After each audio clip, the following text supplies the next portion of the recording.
महाप्रभुଙ୍କ रथ निर्माण कार्य आगे चली तेबे शीतल षष्ठी पूर्व 3 रथर अख चकडेरा कार्य संपूर्ण होईछि। रथर 4 नाहका कार्य मध्य आगे चली। गतकाली सुधा 3 रथर 3 भूई 12टी लेखाएं 20 फुटिया भूई चौता काठरे पाखुड़ा बिंध और खंबी बिंध शेष होगा सह 5 दंडा चौपट गरगरा चौपट एवं 4 नसका चौपट कार्य होइतला। 3 रथर 5 दंडा एवं 2टी लेखाएं गरगरार चौपट कार्य शेष होइछि।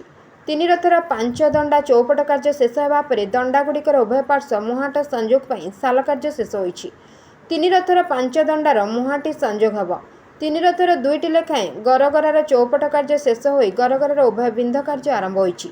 3 रथर 3टी लेखाएं 4 नाहाकार चौपट कार्य शेष होई अछि। आ गोटे गोटे नाहाकार चौपट कार्य जारी रही।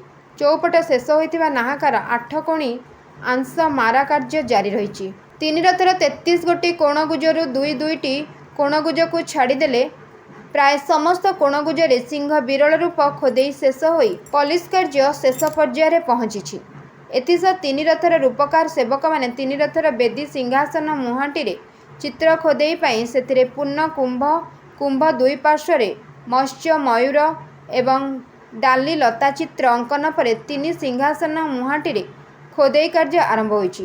करती सेवक माने नंदीघोष रथर पोल गयल चिरट शेष कर दर्पदलन रथर पोल गयल चिरट गयल काठर उभय पार्श्व बारिशी हाणी समतल कार्य आरंभ करिसेंति। दोलवेदिस्थ अस्थायी कमारशाला ओझा सेवक माने 3 रथर दंडा बिड़िया कंटा निर्माण शेष करी जोखा कंटा और पोटल नदा कंटा निर्माण जारी रखिसेंति।